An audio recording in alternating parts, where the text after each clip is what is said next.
every newspaper that's not owned by Dow Jones or the Washington Post or the New York Times, but it's not, many billions, right? And so it'd be single digit, yeah. It'd be single digit billions.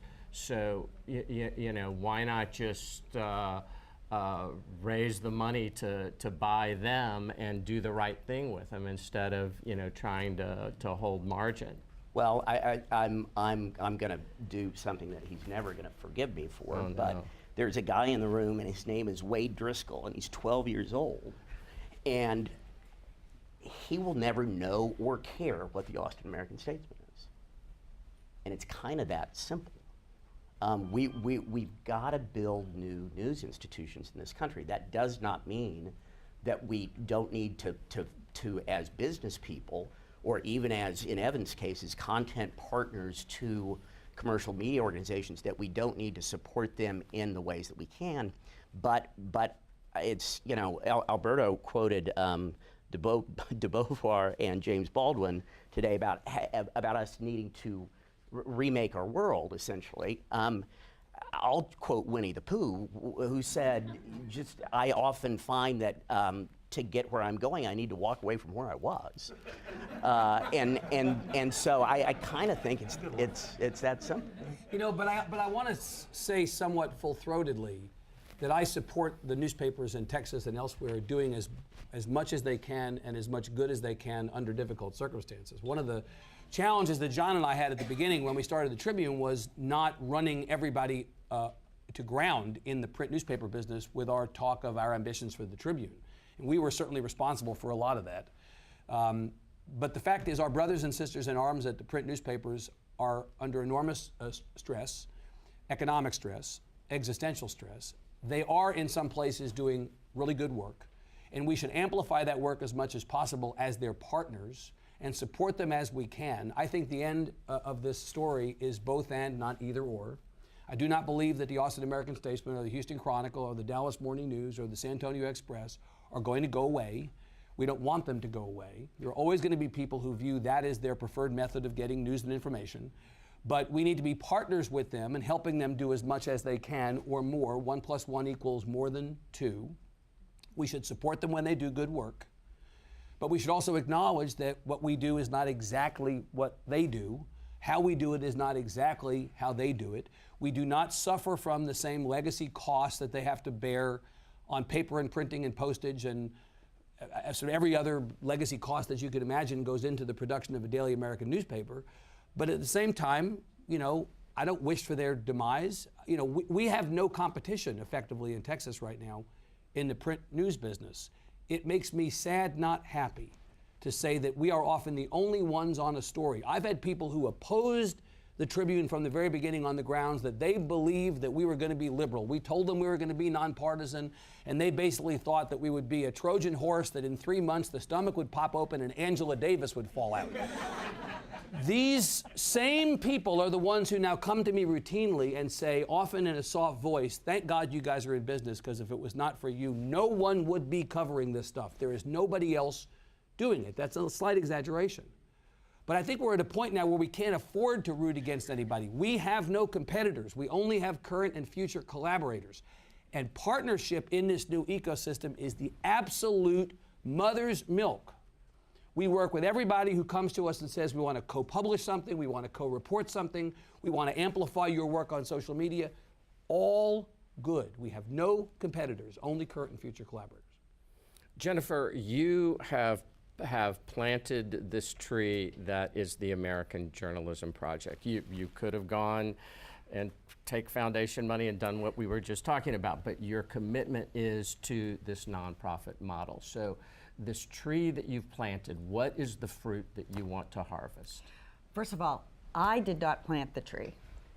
It was John Thornton and Elizabeth Green who planted the tree. And one of the glorious, smart moves that we made at Knight Foundation is we invited John and Elizabeth to share their vision with our entire team, with everyone at Knight Foundation. Okay, and after that happened, oh my goodness, everyone in the office, led by Alberto was making the case that, oh my goodness, this is the idea that offers the most promise for those 3 reasons I said earlier. So and I got the same pitch, and I believe it is the moonshot myself. And kudos to you, John, and Elizabeth, if you're watching in Detroit. But even though you didn't plant the tree, as the funder, you're going to be judging its success. So what are those metrics you're looking for? The same as the same milestones. Yes. Actually, we got together on that, and because we have many funders in the room, let me tell you why we did get together on that.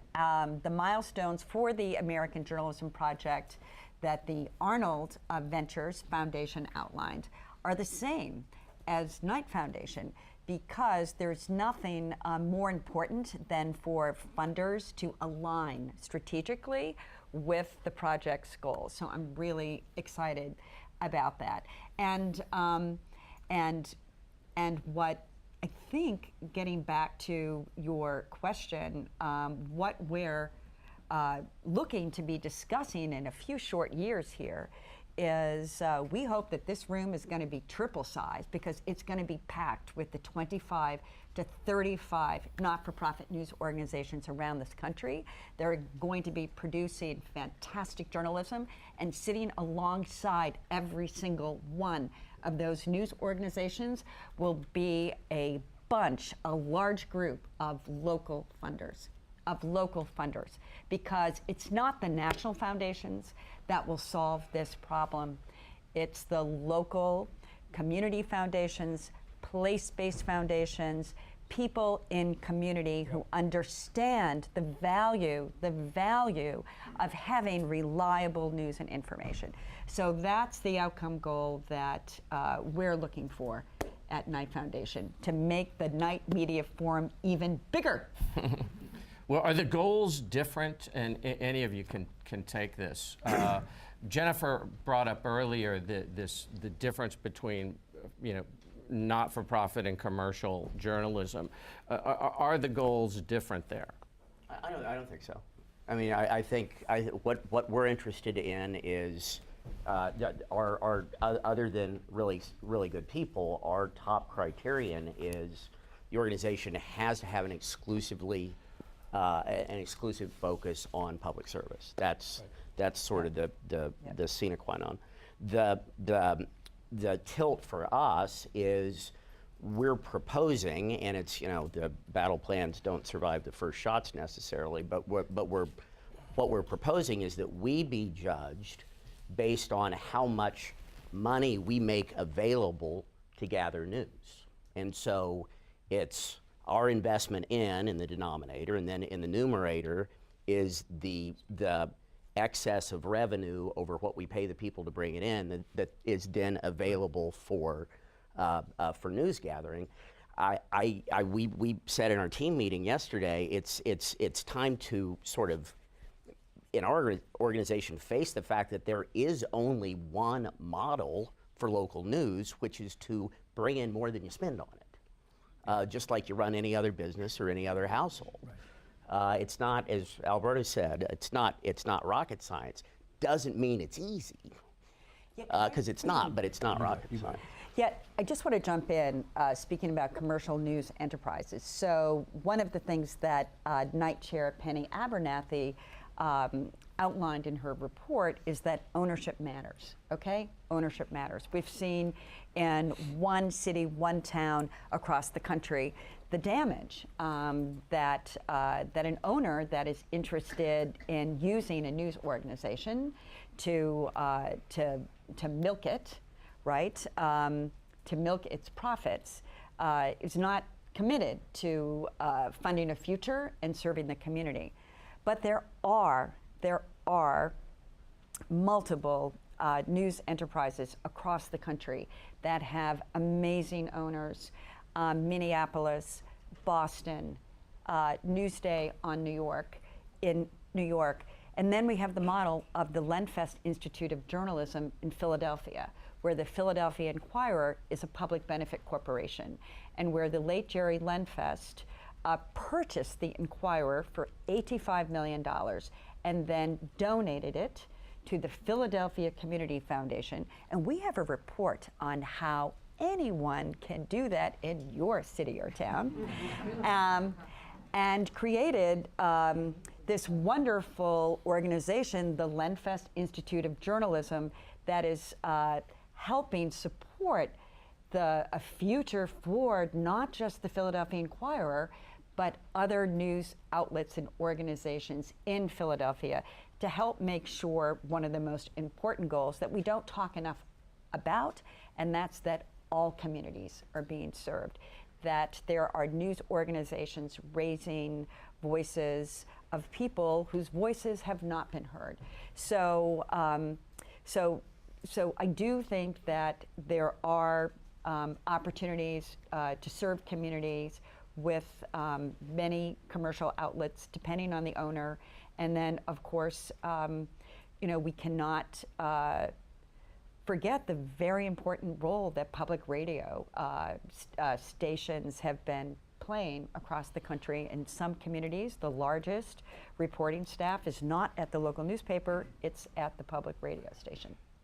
Jeff, let me come in and try to come at this question you asked John and all of us a little bit of a different way, the difference between the commercial news organizations and the independent nonprofit news organizations. And that is that I think we in the nonprofit side are driven entirely by mission. We all march under that mission statement every single day. We come into work every day knowing exactly what we're there to do. We know who we are, we know who we're not. When you know who you are and you know who you're not, it's easier. It's like not lying, so you don't have to remember the lies you told, right? Nobody comes into work every day and sees a story come along our, in our viewfinder and say, is that a story for us or not? Because we know inherently, because everything is aligned perfectly to our mission. Now, to my mind, interestingly, while I accept that the job of a commercial news organization is partly mission-based, it is partly community service-based, it's partly fiduciary, by virtue of it being a commercial news organization, they've got to make more money. They've got to be focused on making money or spending less or figuring out some other way to keep the place standing up. That is itself a mission of sorts. But what's interesting to me is how the mountain is coming to Muhammad, as the old saying goes, right? The idea that The Guardian and other commercial news organizations have, New York Times is talking so much more about mission, is talking about mission as part of their value proposition. I think this idea that we are all here to serve our communities has always been baked into news organizations, commercial and not. But the commercial news organizations, perhaps by necessity now, are starting to stand up a mission proposition more visibly in front of their readers and are generating revenue off of that, and are also forging a connection to those readers that I think is a different kind of connection. I believe that the commercial news organizations that are pivoting more to a mission pitch are finding that readers view them as having their backs, that we're here for you. And John talked about community building earlier. To my mind, the real aha moment with the nonprofit news universe has not been the way we raise money or the kind of work we do, but it's about the connection that we make to people who really do believe that their lives are changed by the work that we do. It's so meaningful to them. I still, as the startup CEO, get every single email every time a contribution comes in. It's a form that's generated automatically. I have literally gotten an email every contribution over the last 9.5 years. And there's a line on the bottom that says, the reason that you gave was, : And for the first number of years, that line was left blank. But over the last couple of years, maybe because of the now more than ever moment that we're all in terms of news, that line is filled in practically every time. And it's some of the most extraordinary things that you could imagine. And it all gets back to this idea that they view us as having a material role in making their lives and their communities better. This is, at the end of the day, about building community as much as anything. And I think that mission alignment is something that does differentiate us in some respects from the commercial guys.